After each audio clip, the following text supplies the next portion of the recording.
Hello and a very good afternoon to all News9 viewers. I'm Neha Bhan. Let's take a look at some of the top national and international stories of this hour. We begin with the national capital of Delhi continues to be choking with the air quality index plunging to close to 500.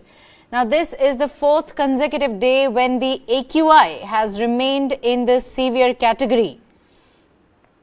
In view of the worsening situation, the Delhi government has also decided to shut schools for the primary classes till the 10th of November, while the classes for the higher standards have been given the option to shift to online mode.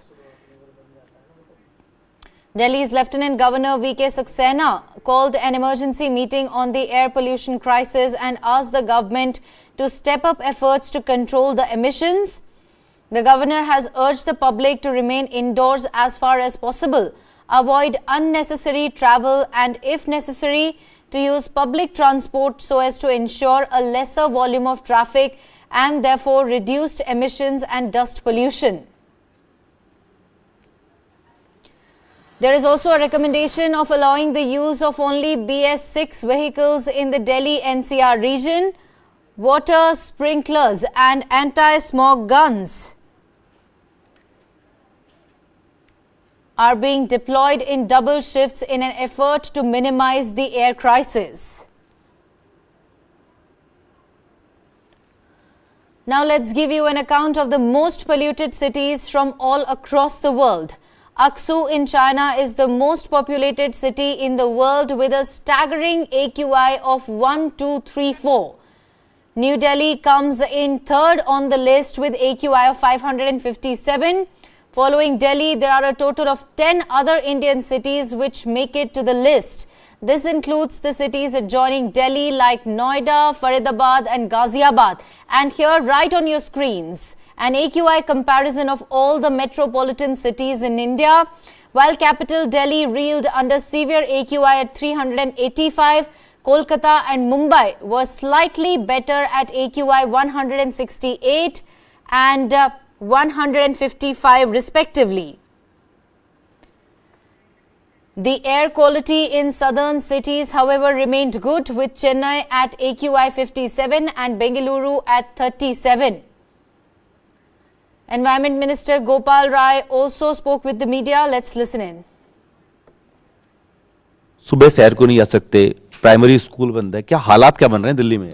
देखिए, अभी जो scientist के जो opinion है, मौसम विभाग का जो अनुमान है कि अभी एक विशेष स्थिति मौसम की बनी हुई है।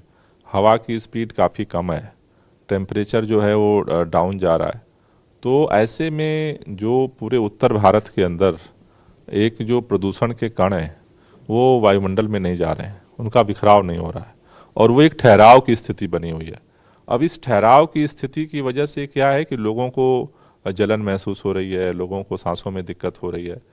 तो अभी अगर हम देखें तो एक गंभीर श्रेणी में जो है एक यूआई जो है वो बना हुआ है और उसको देखते हुए ऐसा अभी अनुमान लगाया जा रहा है कि अभी हवा की स्पीड जो है वो आगामी दिनों तक, जैसा मैंने कई बार कहा है कि अगले 10-12 दिन जो हैं मतलब वो थोड़े क्रिटिकल हैं दिल्ली के लिए।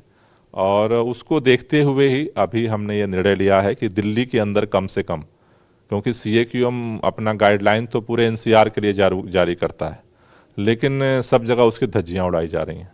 हमने ये निर्णय लिया कल कि हम दिल्ली के अंदर इसे सख्ती से लागू करेंगे, क्योंकि अपने हिस्से का काम हम ईमानदारी से पूरा करेंगे। आपने लागू करने का जिक्र किया है तो मैं इसमें एक सवाल आपकी तरफ से जोड़ देता हूं कि आपने ये भी कहा है कुछ अधिकारी जो हैं वो सुन नहीं रहे हैं, मसलन DPCC के जो चेयरमैन हैं, तो ऐसे में क्रियान्वयन कैसे हो पाएगा फिर? देखिए, परिस्थितियाँ विपरीत हैं, परिस्थितियाँ ऐसी हैं जैसा मैंने कहा कि DPCC की जिम्मेदारी ही बनाई गई है इसलिए कि वो प्रदूषण को नियंत्रण करे। वो दिल्ली प्रदूषण नियंत्रण कमेटी है, लेकिन अब उसके चेयरमैन साहब वो सारे काम करने को तैयार हैं जिसको नहीं करना चाहिए। उन्होंने सुप्रीम कोर्ट के निर्देश के बाद, कैबिनेट के फैसले के बाद स्मॉग टावर बंद कर दिया। जो यहाँ पर real time source enforcement study हो रही थी उसको बंद कर दिया। तो स्थितियां तो विपरीत हैं। आपने देखा होगा, हमने बैठकें बुलाई, सीनियर अधिकारी नहीं आए, लेकिन हम 1 to 1 सबसे बात कर रहे हैं। हमने एलजी साहब से भी मीटिंग में हमने ये बात रखी आप गए कि भाई ये वक्त ऐसा है कि सबको काम करना पड़ेगा, क्योंकि फैसले लेने से ज़्यादा ज़रूरी है कि ग्राउंड पर कैसे उसका इम्प्लीमेंटेशन हो। क्योंकि हम ये देख रहे हैं कि चलो हरियाणा के लोग जो है लापरवाही कर रहे हैं, उत्तर प्रदेश के लोग लापरवाही कर रहे हैं, किसी भी गाइडलाइन को फॉलो नहीं कर रहे हैं, लेकिन दिल्ली को तो सख्ती से फॉलो करना पड़ेगा। इसलिए हमारी जद्दोजहद है, परिस्थितियां विपरीत हैं, लेकिन 24/7 मैं इसी प्रयास में लगा हूं कि कैसे ज़्यादा से ज़्यादा जो है जो प्रदूषण के सोर्स हैं उनको नियंत्रित किया जाए। दिल्ली के अंदर ग्रैप 3 के नियम हमने लागू किया है।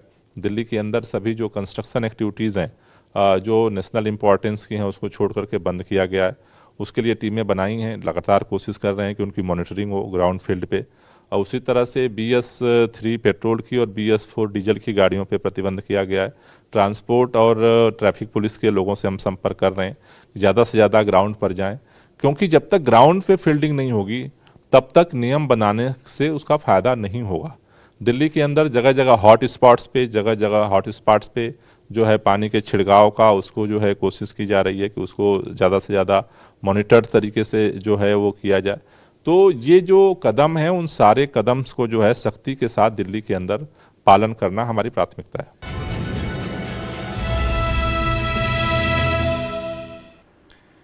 Moving on now, rituals at the Ram Mandir in Ayodhya are all set to begin today. The Shri Ram Janmabhoomi Teerth Kshetra Trust has organized an Akshat Puja ceremony for the consecration of the Ram Mandir. The ceremony is set to be held on a grand scale.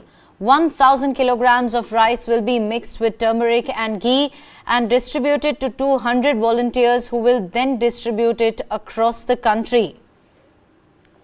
200 workers from 100 places across India have come to Ayodhya for the puja.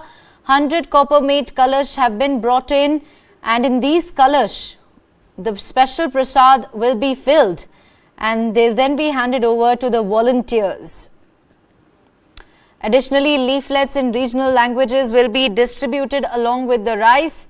The trust will also distribute rice to families in Ayodhya and encourage them to share it with their relatives in neighboring districts. The aim is to spread awareness about the consecration ceremony and involve the masses. The ceremony is scheduled to be held on the 22nd of January 2024 and Prime Minister Narendra Modi is expected to attend the ceremony. This is one of the first rituals related to the consecration, also known as Pran Pratishtha ceremony of Ram Mandir in Ayodhya. Shri Ram Janmabhoomi Teerth Kshetra Trust has organized Akshat Puja of 1,000 kilogram of rice. This will be performed before the deity today. Bhutan king undertook a jeep safari inside Kaziranga National Park, famous for one-horned rhinos, on Saturday afternoon and had a glimpse of the diverse wildlife at the park. The king also witnessed elephant mahot bonding during elephant bathing, a new attraction added for tourists in Kaziranga. The 43-year-old monarch arrived in Guwahati on Friday. He then offered prayers at Kamakhya temple, where he also interacted with the Bhutanese diaspora, met the chief minister and also attended a cultural program. He's on an 8-day visit to India. Right on your screens, visuals of Bhutan king. He undertook a jeep safari inside Kaziranga National Park and had also a glimpse of the diverse wildlife at the park. He also witnessed elephant mahot bonding in Kaziranga National Park. This is a new attraction added for tourists in the national park.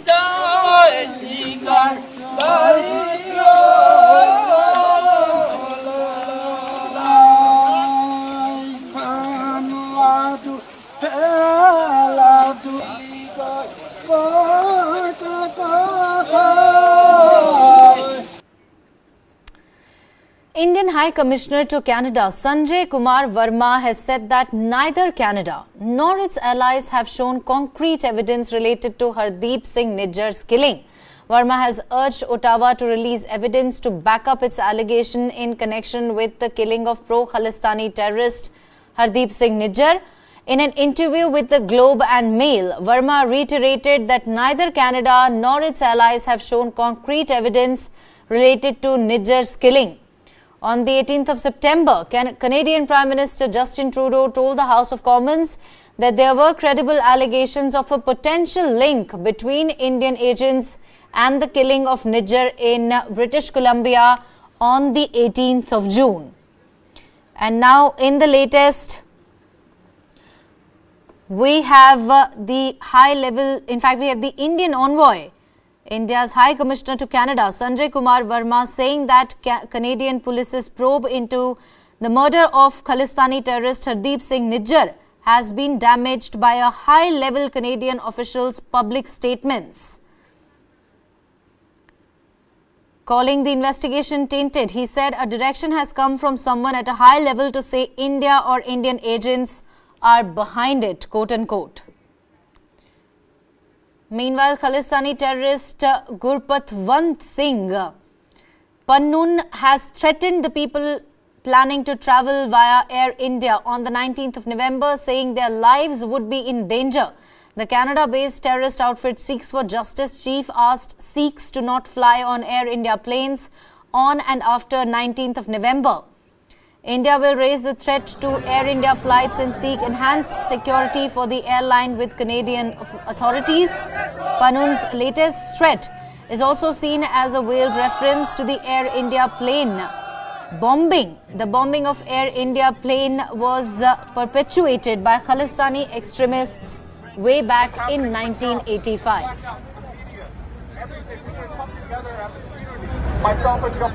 African trade ministers and US officials are meeting in Johannesburg, where there are calls for a duty-free trade deal to be extended by 10 years to reassure businesses and investors. Now, can a US-Africa trade renewal be quickly sewn up? Our next report tells you more. At a garment factory in Kenya's capital, Nairobi, the future of a US-Africa trade deal is on Nora Nasimiyu's mind. She's worked here stitching Levi's jeans, largely for US customers, for 13 years.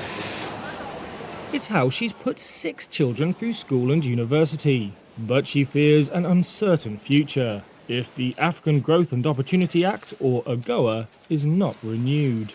So we are praying that they extend. If they extend, it is going to be a very big advantage to us, Kenyans at large. AGOA provides qualifying African countries with duty-free access to the world's biggest consumer market. Nasimiyu's employer, Pankaj Bedi, chairman of United Aryan EPZ, said 99% of their garments go to the US. Once AGOA is gone, all the buyers are gone, all the productions are gone. So similarly, if AGOA is not there, it would be not sustainable for us to survive here.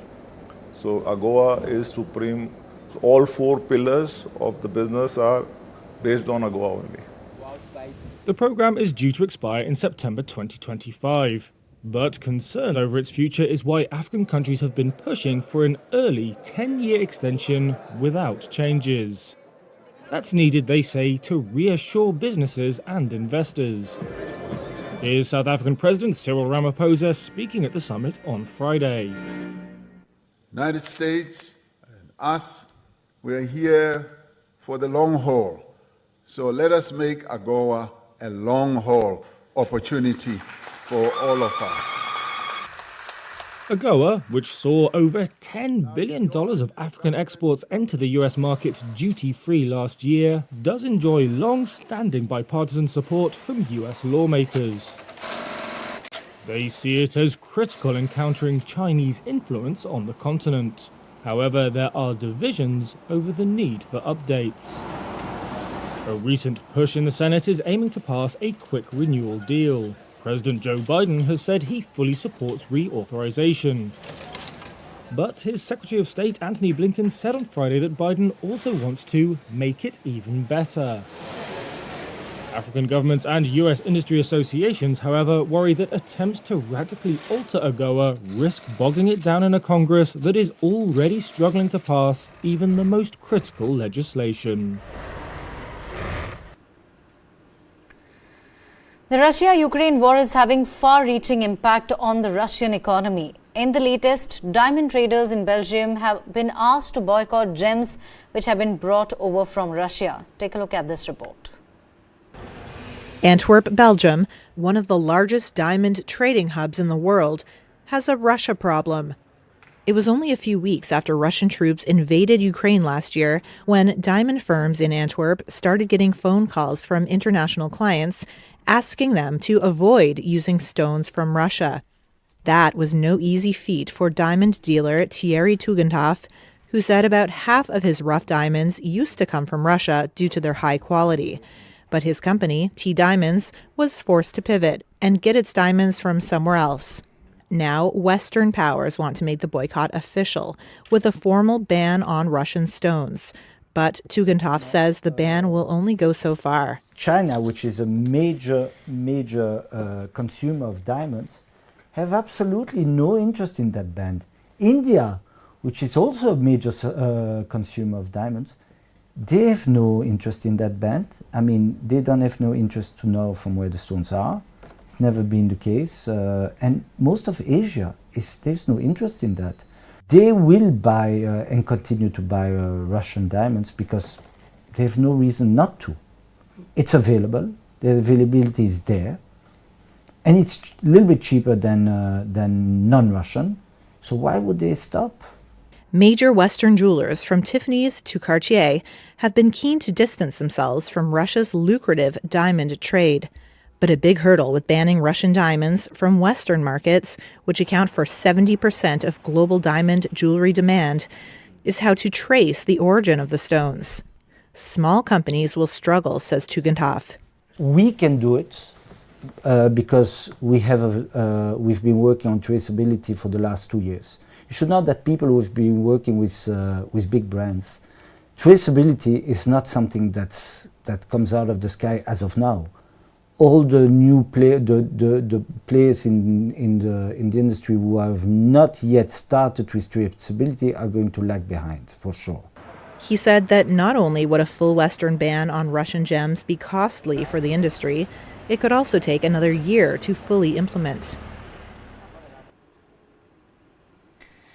India has released an emergency contact number for Indians who require urgent assistance after an earthquake of magnitude 6.4 struck western Nepal on Friday night, resulting in the death of at least 157 people and over a dozen injuries. The officials said the toll is expected to rise.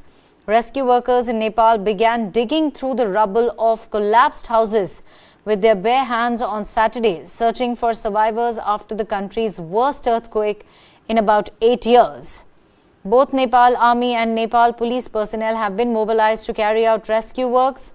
Thousands of villagers in the mountains of northwestern Nepal slept outdoors Saturday night in the bitter cold. Most of the houses in villages in Jajarkot district either collapsed or were severely damaged by the sudden earthquake Friday night. Earlier, Nepal Prime Minister visited the affected regions to assess the situation. Nepal, unfortunately, is quite used to such severe earthquake events. In 2015, a magnitude 7.8 earthquake caused around 900 casualties, with hundreds of thousands of structures being destroyed in Kathmandu and other towns nearby. In fact, Nepal just witnessed over 70 earthquakes this year, and it continues to be under the threat of a bigger earthquake. That's what a senior seismologist has stated.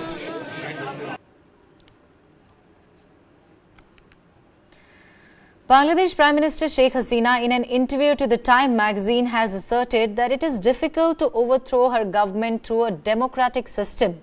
This statement from the Prime Minister comes after she appeared on the cover of the Time magazine. The headline on the magazine cover read, "Prime Minister Sheikh Hasina and the Fate of Democracy in Bangladesh," quote unquote. The edition of the magazine is set to hit the stands on the 10th of November. Sheikh Hasina will be looking for a third straight term in the Prime Minister's office as Bangladesh goes to polls in January next year.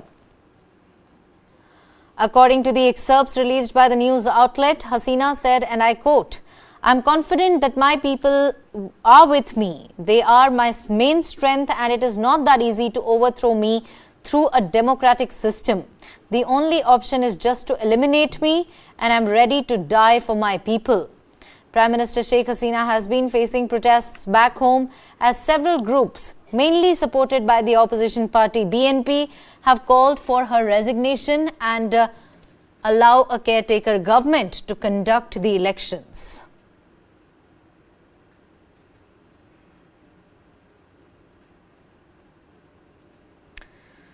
Germany's Hamburg airport became inoperational on Saturday night over a hostage situation as an armed man with a child in his vehicle breached security and fired shots on the premises. The airport closed for all takeoffs and landings shortly after the incident at around 8 p.m. The car with the 35-year-old man and 4-year-old child was parked under a plane. That's what a police spokesperson said. And officers were at the scene with a large presence late on Saturday.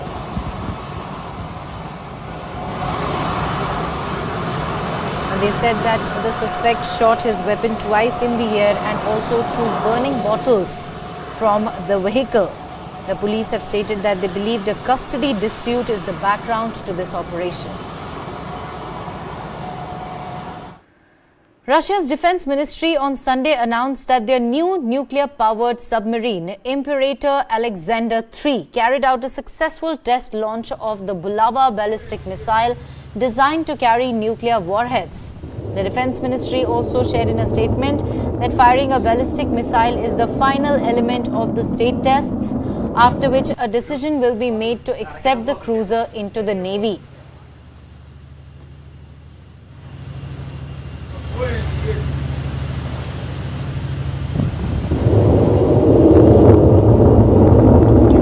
President Vladimir Putin has been pushing for Russia to maintain its nuclear deterrent to counter what he calls growing security threats, as ties between Moscow and the West have hit new lows over the war Russia launched in Ukraine in 2022.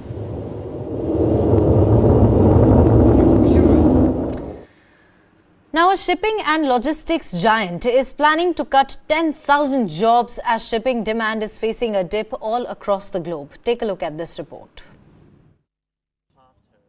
Maersk announced on Friday it would cut at least 10,000 jobs due to overcapacity, rising costs and weaker prices. It comes as the Danish shipping group reported a steep drop in third-quarter profit and revenue. Maersk, which controls about 1/6 of the global container trade, flagged a steeper downturn in demand than expected and said it was in the process of cutting its workforce from 110,000 to below 100,000, which will save the company $600 million next year. Shares in the group, whose raft of clients include major companies like Nike and Walmart, slid over 11% Friday morning to their lowest level in 3 years. Analysts said this was mainly because Maersk said it would reconsider whether to continue its share buyback program into 2024. The firm said it expects global container volumes in its ocean business, its largest, to fall by up to 2% this year. That's primarily as a result of weak consumer demand and also destocking by firms following an initial scramble for goods in the aftermath of the global health crisis. The company kept its full-year guidance for revenue and operating profit, but now expects both to land at the lower end of the range. Main indexes on the Wall Street witnessed an upward rally after the US jobs report showed signs of a cooling labour market. This also boosted hopes that the Federal Reserve will no longer be hiking interest rates. Take a look. Wall Street's main indexes rallied on Friday after the U.S. jobs report showed signs of a cooling labor market, boosting hopes the Federal Reserve is done with hiking interest rates. The Dow gained nearly 0.7%, the S&P 500 increased more than 0.9%, and the Nasdaq climbed almost 1.4%. Data from the Labor Department showed the economy added a less than expected 150,000 jobs in October, partly due to strikes at Detroit's Big Three automakers. The unemployment rate also edged up to 3.9%, and the number of jobs added in September was revised lower, all reflecting a slowdown in job growth. Where we're moving into is a more normalized job growth distribution and probably a more normalized unemployment rate. Dryden Pence is Chief Investment Officer at Pence Capital Management. So when we're looking at 3.8, 3.9, slight tick up, it gives the Fed more ammunition to do what they have in effect done. And that's kind of put on the pause, switch from this moment where we're worrying about not how high, but to how long. And they're going to let kind of duration do their job for them. The payrolls data helped push U.S. Treasury yields lower for the fourth consecutive session. During the session, the benchmark 10-year Treasury yield hit its lowest level in over 5 weeks. The jobs report also lifted big interest rate-sensitive tech stocks, including Microsoft and Google parent Alphabet, but not shares of Apple, which lost 0.5% a day after giving a dull outlook for holiday sales. Shares of Block, parent company of payments platform Square, jumped more than 10.5% after raising its annual adjusted profit forecast. But cybersecurity company Fortinet dropped nearly 12.5% after a downbeat fourth-quarter revenue forecast. Let's get you the latest from war zone Israel now.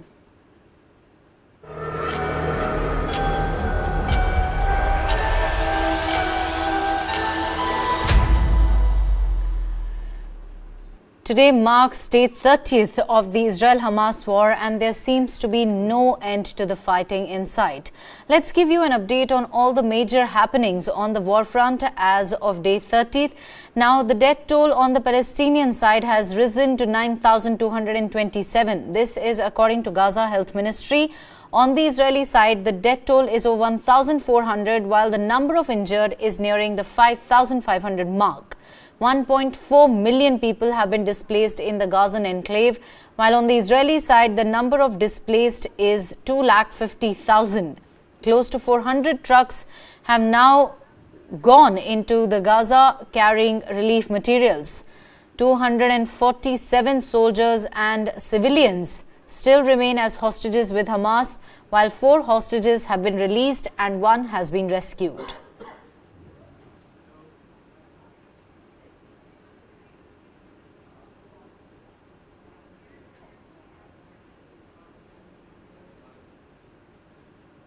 Hundreds of people gathered outside the residence of Israeli Prime Minister Benjamin Netanyahu in protest against the administration's failure to bring back hostages held in Hamas in Gaza. Waving blue and white Israeli flags, the protesters marched through police barriers, and widespread anger sustains over the intelligence and security forces' incapability, leading to the deadly attack by Hamas last month. Prime Minister Benjamin Netanyahu has been facing severe criticism over allegations of ignoring warnings about an impending attack from Hamas. Netanyahu in turn has vowed to raze Gaza to the ground and eliminate Hamas.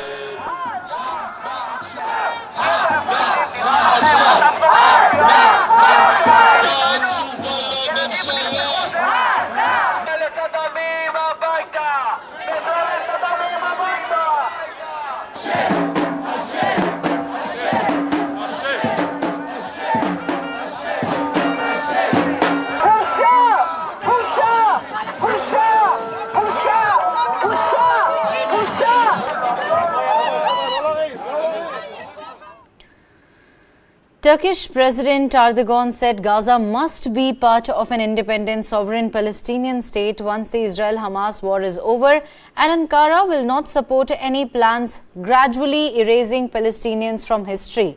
Erdogan made the remarks a day before US Secretary of State Antony Blinken was due to arrive in Ankara for talks on Gaza.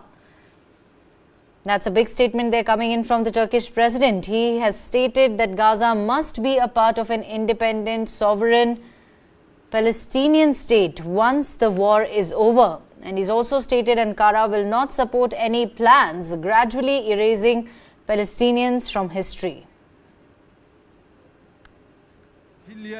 Hem akıl hastalığına delalet eden bir haldir. Bu sadece United States President Joe Biden said on the 4th of November that progress had been made on securing a so-called humanitarian pause in the fighting between Israel and Hamas. President Joe Biden on Saturday said yes when asked by reporters whether any progress has been made on the prospect of a humanitarian pause in the conflict in Gaza. Mr. President, any progress on a humanitarian pause? Yes. Said you support genocide. What do you think? Interestingly, Joe Biden's statement comes after Israeli Prime Minister Benjamin Netanyahu rejected US calls for a humanitarian pause in the Gaza region. He said that no ceasefire with Hamas is possible until hostages are freed. He also stressed that Israel refuses to any temporary ceasefire that does not include release of hostages.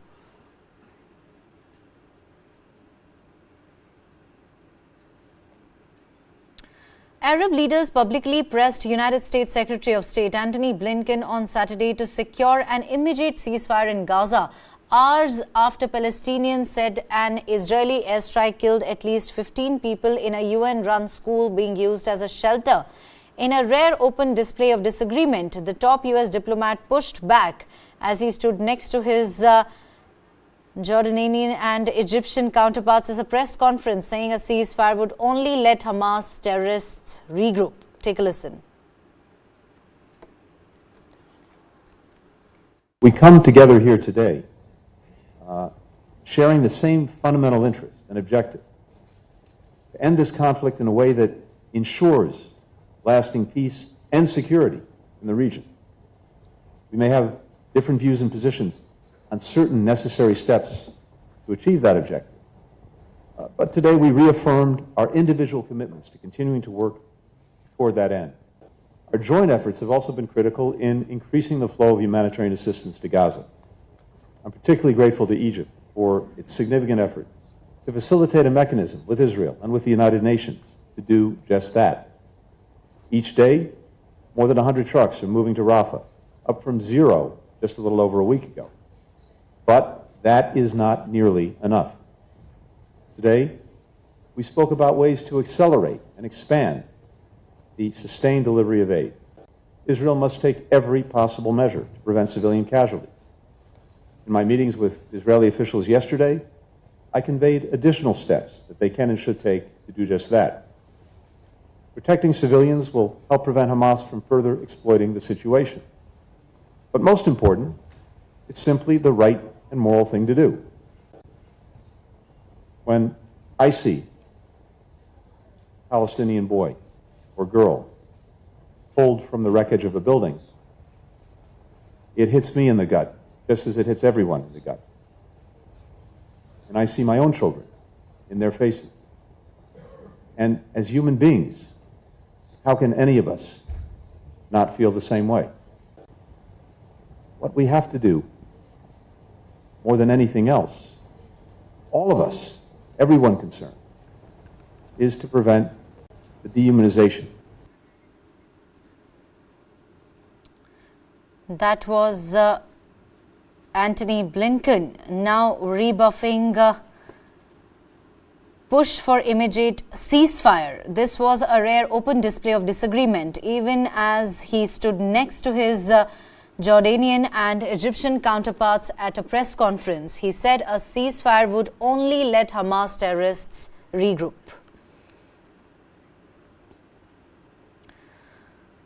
A French military airplane carrying 18 tons of humanitarian aid for Gaza took off on Saturday to Egypt. From Egypt, the plane will be taken into the Palestinian enclave. Among the key supplies it carries are medicine, food and generators meant to elevate the plight of the civilians in the besieged Gaza Strip. As per reports, close to 400 aid trucks have till now went into Gaza as the humanitarian crisis continues to deepen. It was about 2 weeks back when Israel allowed aid to reach the war-torn Gaza through the Rafah crossing. And now, around 400 aid trucks have gone into Gaza as the humanitarian crisis continues to deepen. For the people of Gaza, every single box of aid matters.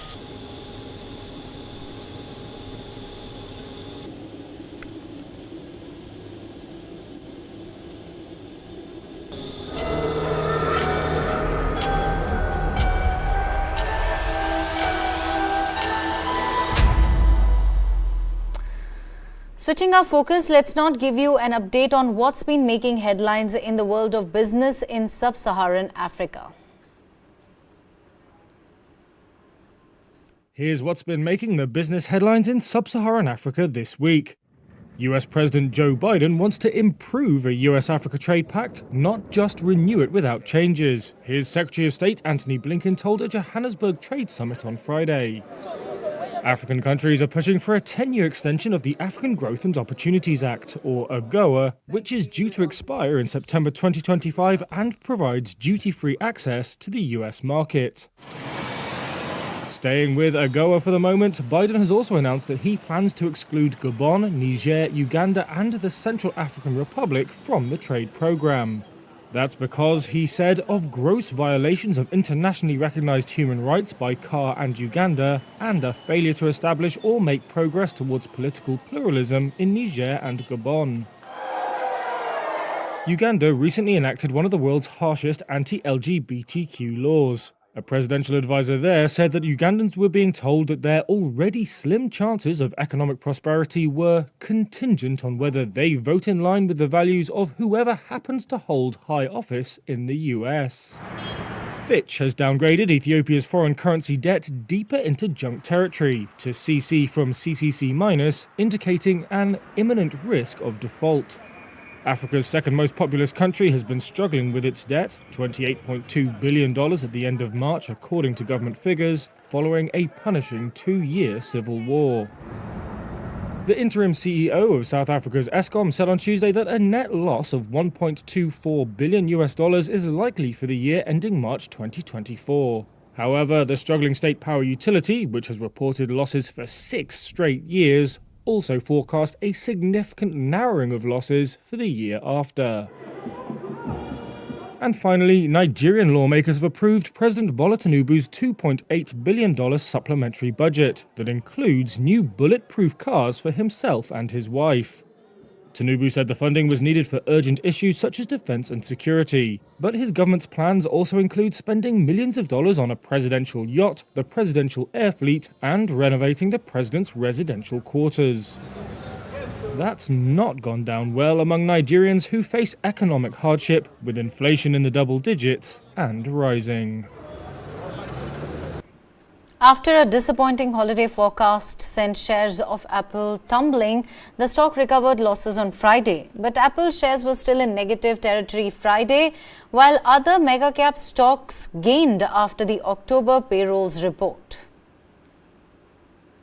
After a disappointing holiday forecast sent shares of Apple tumbling, the stock recovered losses on Friday. The bounce back comes as a weaker than expected U.S. jobs report bolstered hopes of a pause in interest rate hikes by the Federal Reserve and a possible reprieve for rate-sensitive stocks. But Apple shares were still in negative territory Friday, while other mega-cap stocks gained after the October payrolls report. The world's most valuable company late Thursday forecast sales for its key holiday quarter below Wall Street estimates, blaming weak demand for iPads and wearables. The projection fanned fears about broader holiday demand, with estimates including those from the U.S. National Retail Federation and Deloitte predicting the slowest rise in sales in the crucial shopping period in years due to sticky inflation. At least 14 analysts cut their price targets on Apple, pushing down the median price target to $195, according to LSEG data. That's about 10% above where it currently trades. The iPhone, which is Apple's main revenue generator, saw its sales rise in the September quarter. The company expects them to rise in the current quarter as well. CEO Tim Cook also insisted the iPhone 15 models were doing well in China,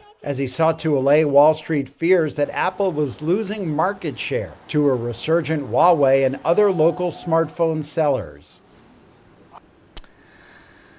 More than 7,000 lawsuits filed in the United States have alleged that dozens of cosmetic companies are selling hair relaxers which contain chemicals that increase the rise of developing uterine cancer. This includes well-known brands like L'Oreal and Revlon. Take a look at this report. My name is Sheila Bush, and I am from St. Louis, Missouri.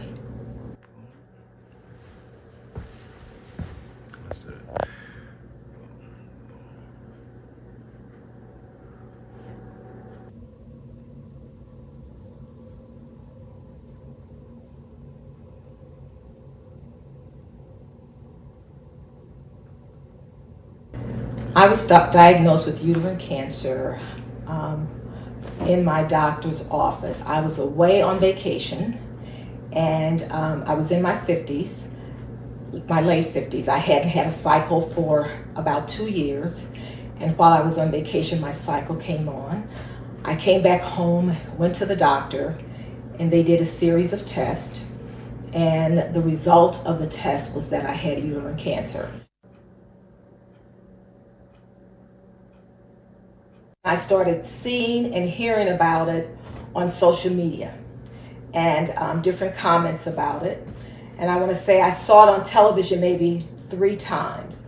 At that time, I mentioned it to a friend, and then I was like, I don't know if this is legit or not. And so she suggested, well, give them a call to see, what do you have to lose? So there was an 800 number to call, and I called the 800 number, and I left my phone number with them, and later on, I don't recall how much longer, how long after that they called me.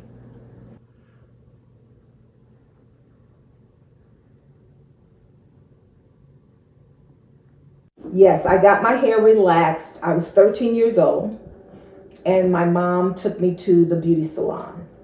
And the way that they apply the chemicals, the way they apply the hair, they put a base on your scalp first, and then they put the chemical on the hair. And they have to work the chemical into your hair, and they leave it on the hair for a certain amount of time. The chemical did burn your scalp occasionally if they didn't baste it well, and then sometimes if they did baste it very well, the chemical would burn your scalp.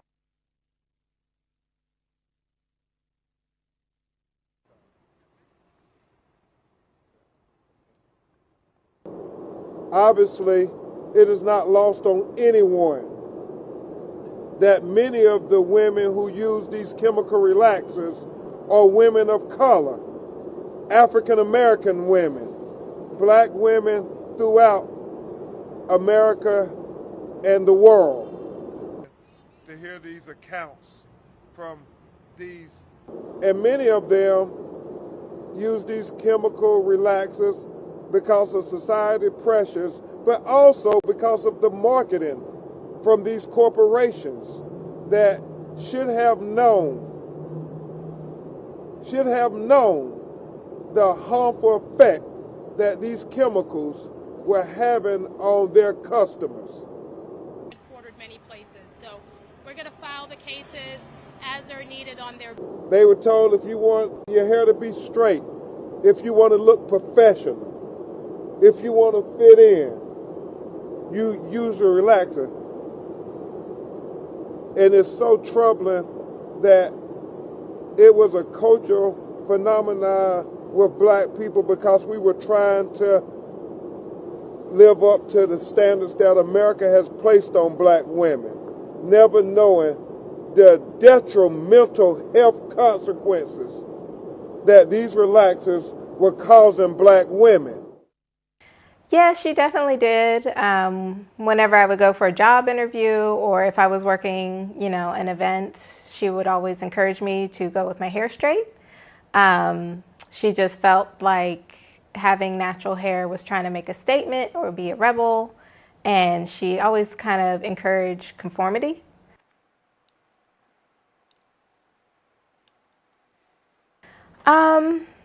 Before, when I first went natural, I did try to encourage her to go natural as well, just because we are all about healthy living and living a clean lifestyle.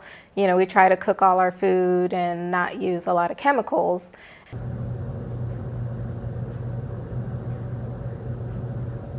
I never disliked my hair. what I didn't care about is that sometimes it was very uncomfortable. It hurt getting the hair combed. When we went to school, our parents would style our hair in ponytails, or they would braid our hair because that was our culture. It was easy to do. Growing up in the 60s, I went to a segregated school where they had blacks on one side and the whites on the other.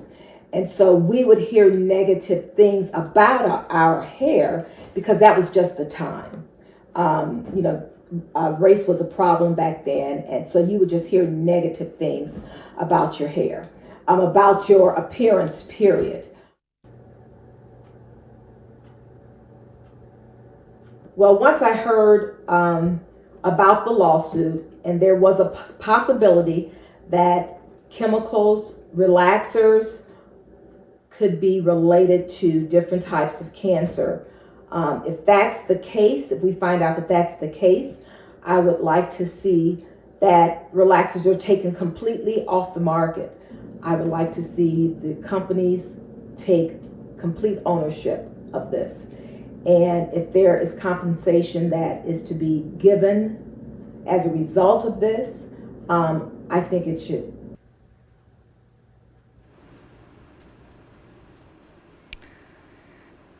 With that, it's a wrap on this edition of the Bulletin. Thank you very much for watching. Have a great evening.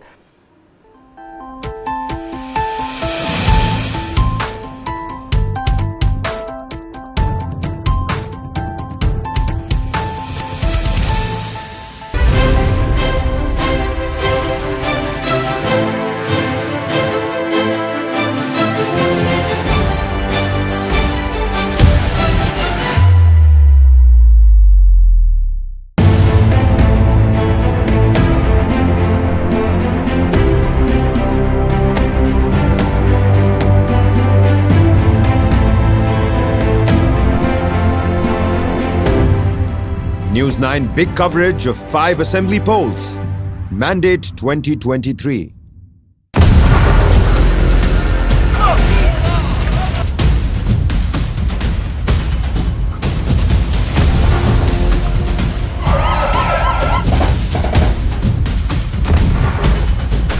Israel at war. The big coverage only on News 9 Live.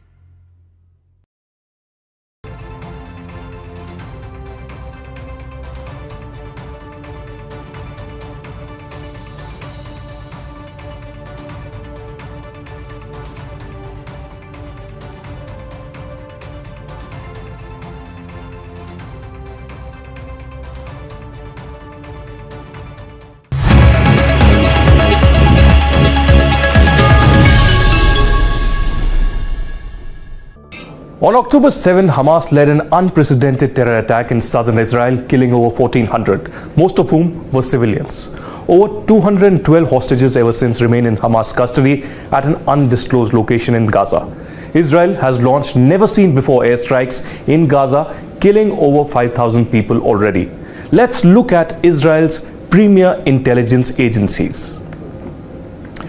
The first and foremost, the known world over, is the Mossad, which is the foreign intelligence wing of Israel. The second is Amman, which is the military intelligence of the Israeli Defense Forces. And third, one of the most critical, is the Shin Bet, which is the internal security agency that looks at the human intelligence on a wider scope. Israel has several other smaller intelligence agencies like the Israeli Intelligence Corps and its Unit 8200, which collects signals intelligence, but these three agencies and their thousands of operatives form an iron triangle responsible for warning Israel of preemptive terror attacks. Conversation in the intelligence community globally has revolved around the unthinkable failure of these agencies who couldn't preempt or provide strategic warning alerts. The attack was planned over a year ago. The massive preparation, training, and transport of ammunition and other material should have attracted some attention. Even the Five Eyes Western intelligence agencies with close ties to Israel